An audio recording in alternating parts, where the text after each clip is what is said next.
Paul W.S. Anderson makes the movie look good, but that's about as far as his talents go. He can't direct actors, he can't direct story, he has no eye for anything but action sequences. Like a goldfish, he's drawn to shiny things. So why, Summit Entertainment, did you choose him to direct a classic piece of French literature? Sure, it's a swashbuckler, but it's also a definitive piece on the power of government and the corruption it causes.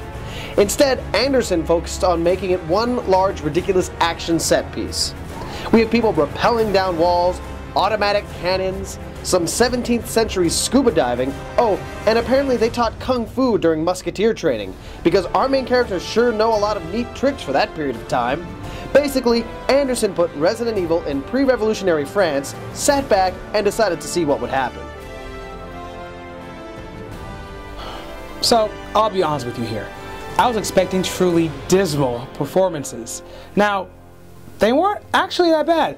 Well, Mia Jovovich was really hard to watch, but everyone else was alright. I mean, the leads of this movie, I think, knew what kind of film they were making, so decided to have fun with their roles. Like our dear friend Orlando Bloom. He decided to channel his inner Johnny Depp for the portrayal of the Duke of Buckingham. Really, there's not much else to report here. I mean, it's a little sad when Orlando Bloom is the performer that saves a movie. I mean, I can say that the badness that was this film is not the fault of the actors. Well, maybe except for Mia. This section is merely a formality.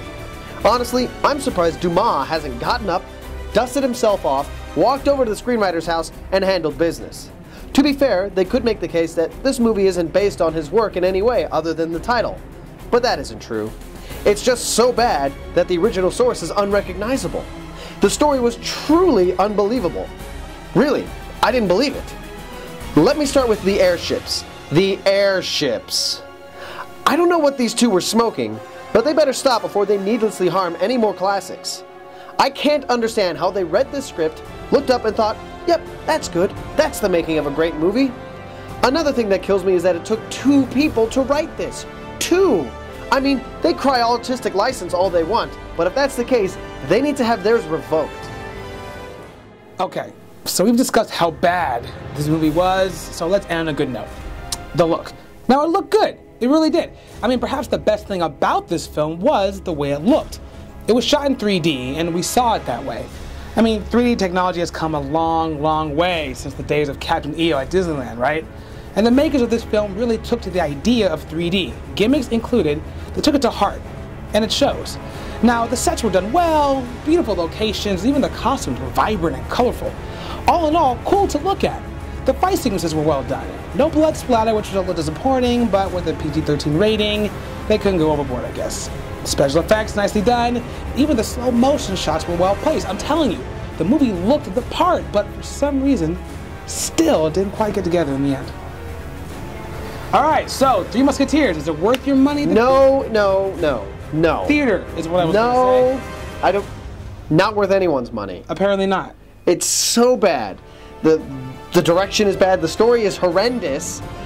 He's still making fun of me for how pissed I am about how bad this movie is. Seriously, guys, in the theater, all he would do was turn me like, I hate you, I can't stand you. So Why bad! It was a bad movie, get over it. God, don't see it. Why did they remake it? Maybe Redbox DVD. There was a great one from the early 90s. Charlie Sheen, Kiefer Sutherland, Chris O'Donnell. Watch that one instead. You'll have a better time. He's right. Well, guys, that wraps up this episode of the Cineverse. Be sure to check out the blog for my full view of just how bad this film was. He's pissed off this week, so the blog is really good. It's really good. And next time we are reviewing Justin Timberlake in Time. And Johnny Depp in The Rum Diary. That should be fun. Also, guys, you know the drill. Question, comments, concern, email's always open. And until next time, see you at the theater.